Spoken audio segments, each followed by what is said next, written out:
Wie weit reicht der menschliche Verstand? Und gibt es Ungewissheiten, die wir einfach aushalten müssen? Wie und zu welchem Grad sind wir tatsächlich in der Lage, die Welt und ihre Regeln zu begreifen? Diese Fragen stellte David Hume im 18. Jahrhundert und gibt darauf eine Antwort, die dem menschlichen Erkenntnisvermögen skeptisch gegenübersteht. Er meint, unsere Erkenntnisse beruhen oft auf einer Gewöhnung unserer Einbildungskraft und haben damit keinen Anspruch auf Evidenz, sollten also nie als unzweifelhaft gelten. Geboren wurde David Hume 1711 in Edinburgh, Schottland, das er nach seinem Studium verließ, um in Frankreich zu leben. Mit 28 Jahren veröffentlichte er den Traktat über die menschliche Natur, in dem er sich unter anderem mit den eben beschriebenen Fragen auseinandersetzt. Nennenswerten finanziellen Erfolg brachte ihm seine philosophische Arbeit nicht. Und auch Humes Bewerbung auf eine Professur in seiner Heimatstadt Edinburgh wurde abgelehnt, da man ihm Atheismus vorwarf.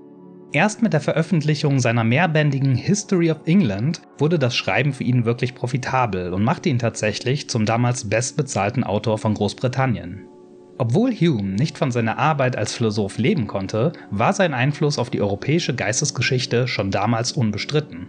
Heute gilt er als Begründer der schottischen Aufklärung, der auch Adam Smith zugerechnet wird, mit dem er im regen Austausch stand. Der Skeptizismus Humes wurde unter anderem von Jean-Jacques Rousseau, Voltaire und Immanuel Kant rezipiert. Während David Hume wie John Locke dem Empirismus anhing und meinte, dass wir all unsere Ideen durch äußere und innere Erfahrungen erwerben, war er deutlich skeptischer gegenüber der Beziehung, in der unsere Ideen und die Gegenstände der Erfahrung zueinander stehen. Inwiefern wir also sicher sein können, dass unsere Eindrücke der Welt tatsächlich mit der Wirklichkeit übereinstimmen. Generell meinte Hume, dass sich über die wahre Beschaffenheit der Außenwelt, also der Welt jenseits der menschlichen Wahrnehmung, relativ wenig sagen lasse.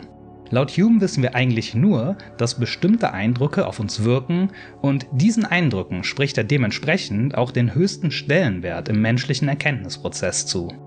Die Bewusstseinsinhalte bezeichnet David Hume als Perceptions, also Wahrnehmungen. Diese unterscheidet er wiederum in Eindrücke, Impressions und Ideen, Ideas. Dabei ist die Hierarchie dieser Bewusstseinsinhalte bei Hume ganz klar. Die Eindrücke, das können zum Beispiel die Wahrnehmung eines Baums oder aber auch Schmerzen sein, haben eine deutlich stärkere, intensivere Wirkung in unserem Geist als die diesen nachgebildeten Ideen, also zum Beispiel die reine Vorstellung von Schmerz. Jedermann wird einräumen, dass ein erheblicher Unterschied zwischen den Vorstellungen der Seele besteht, je nachdem man den Schmerz fühlt oder man diese Empfindung nur nachher in das Gedächtnis zurückruft oder im Voraus sich vorstellt. Diese Vermögen können die Wahrnehmungen der Sinne nachahmen oder nachbilden, aber sie können niemals die ganze Kraft und Lebhaftigkeit der ursprünglichen Empfindungen erreichen. Alle Ideen sind nach Hume also auf die besagten Eindrücke zurückzuführen und Fehlurteile entstehen dann, wenn Menschen Ideen mit Hilfe ihrer Einbildungskraft willkürlich kombinieren, die nicht auf die besagten Eindrücke zurückzuführen sind. Ein Beispiel dafür ist Gott, was auch den oben erwähnten Atheismusvorwurf erklärt. Die vermutlich folgenreichste Kritik, die aus diesem Denken Humes entsteht, ist die an unserer Vorstellung von Kausalität, von Ursache und Wirkung. Es gibt für Hume eine unüberwindbare Grenze dessen, was wir in Bezug auf die Zusammenhänge und Regeln der Welt wissen können. Zwischen Ereignissen, die wir als kausal verbunden verstehen, fehlt uns nach Hume die notwendige Verknüpfung oder das letzte Prinzip. Keine noch so präzise Beobachtung oder Messung kann uns letztendlich erklären, wie genau das Scharnier zwischen zwei aufeinanderfolgenden Naturereignissen aussieht.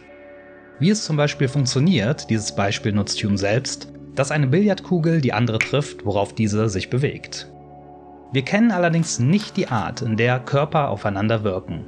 Ihre Kraft oder Energie ist gänzlich unbegreiflich.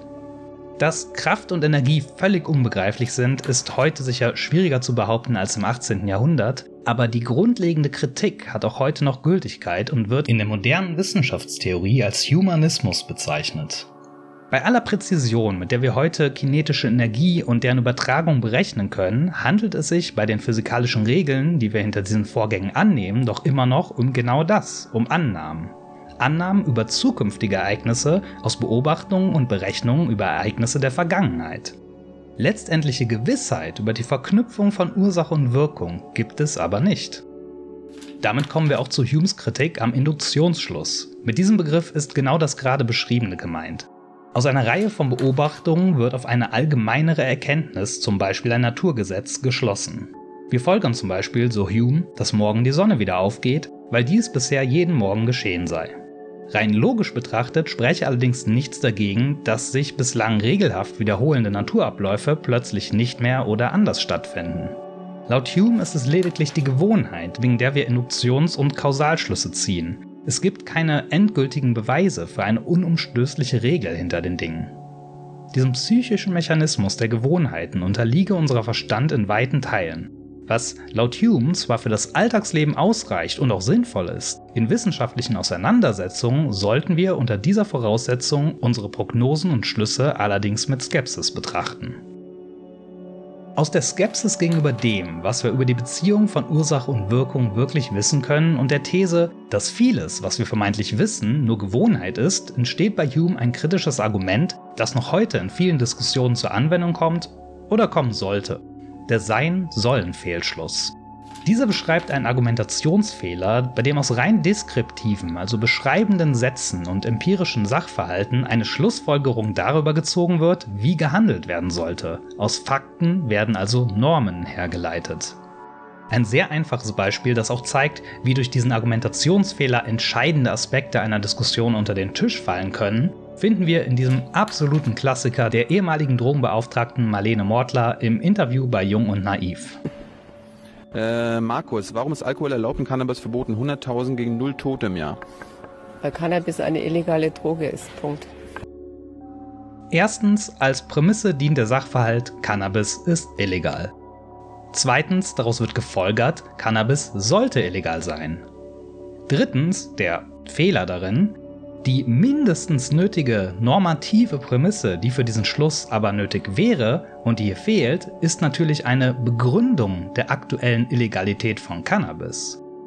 Hier wird sehr schnell deutlich, dass die Diskussion extrem verkürzt wird, wenn man einfach mit einer gewohnheitsmäßigen Annahme im Hintergrund, in diesem Fall es ist richtig, dass Cannabis illegal ist, argumentiert. In moralischen Fragen äußert Hume eine Kritik an der Vernunft, die noch heute Bedeutung in der Auseinandersetzung mit der Moralphilosophie der Aufklärung und speziell der von Immanuel Kant hat. Die Vernunft, weil kühl und uninteressiert, ist kein Motiv zum Handeln. Eine Handlung aus reinen Vernunftgründen als moralisch richtig zu begreifen, reicht also noch nicht aus, um Menschen zu motivieren, auch dementsprechend zu handeln. Stattdessen sind die Grundlagen der Moral für Hume ganz klar Gefühle, die er mit den Begriffen Sympathie und Wohlwollen umschreibt. Dies Gefühl kann nun nichts anderes sein als Sympathie mit dem Glück der Menschheit und Unwillen über ihr Unglück. Der bloße Anblick von Freude und Glück könne den Menschen Vergnügen und das Gegenteil Leid bereiten. Es gibt also für David Hume so etwas wie einen moralischen Sinn oder ein moralisches Gespür jenseits unserer Verstandesfähigkeiten. Wir sollten uns nach Hume in moralischen Fragen eher auf dieses Gespür und unsere gelebten Erfahrungen verlassen, als auf vermeintlich eindeutige Antworten des Verstandes. Selbst wenn das bedeutet, dass wir immer ein Stück weit mit der Ungewissheit leben müssen. Beenden wollen wir das Video, weil es hier einfach mittlerweile zur Gewohnheit geworden ist, mit einer Frage. Gibt es die unüberwindbaren Grenzen des Verstandes, die Hume beschreibt? Müssen wir uns einfach ein Stück weit darauf verlassen, dass morgen die Sonne wieder aufgeht, oder können wir durch den Verstand zu 100%igen Sicherheiten gelangen? Hinterlasst mir eure Gedanken dazu in den Kommentaren und wir sehen uns das nächste Mal wieder.